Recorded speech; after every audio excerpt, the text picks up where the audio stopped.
రాష్ట్ర మంత్రి కొల్లు రవీంద్ర తిరుమల సందర్శించి స్వామివారిని దర్శించుకున్నారు. ఆలయ అధికారులు మంత్రికి స్వాగతం పలికి లోపలికి ఆహ్వానించారు. నైవేద్య విరామ సమయంలో దర్శనం ఏర్పాట్లు చేశారు. దర్శనం అనంతరం రంగనాయక మండపంలో ఆలయ పండితులు వీరికి వేద ఆశీర్వచనం చేయగా ఆలయ అధికారులు తీర్థ ప్రసాదాలు అందజేశారు.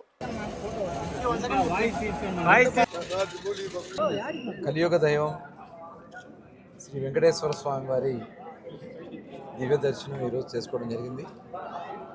చాలా ఆనందంగా ఉంది. స్వామివారు చాలా ఆశీర్వచనాలు మన రాష్ట్రానికి ఇవ్వాలని, ఈ ఆశీర్వచనాలతో మన రాష్ట్రం సుభిక్షంగా ఉండాలని, ఇవాళ చక్కటి వర్షాలు పడి పంటలు పండి ఇవాళ నదులన్నీ కూడా చక్కగా పూర్తి స్థాయిలో గతంలో ఎప్పుడు లేని విధంగా దాదాపు 20-30 సంవత్సరాల చరిత్రలో 100% మనకున్నటువంటి అన్ని నదులు రిజర్వాయర్లు కూడా వాటర్తో నిండి ఉండడం అనేది చాలా శుభపరిణామం.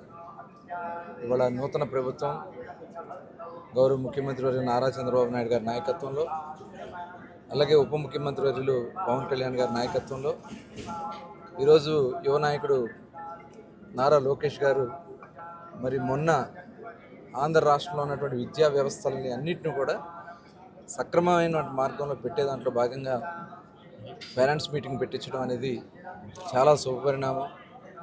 ఇవాళ అందరిలో కూడా ఒక చైతన్యం, తల్లిదండ్రులకి బిడ్డల పట్ల, వాళ్ళ భవిష్యత్తు పట్ల వాళ్ళకు ఒక అవగాహన కలిగించడం, అలాగే ఉపాధ్యాయులు అదేవిధంగా స్కూల్లో ఉన్నటువంటి ఏమైనా లోటుపాట్లు ఉన్నా కూడా అవన్నీ కూడా రాబోయే కాలంలో పూర్తి స్థాయిలో సంపూర్ణంగా, ఎందుకంటే ఇది ఒక చరిత్ర.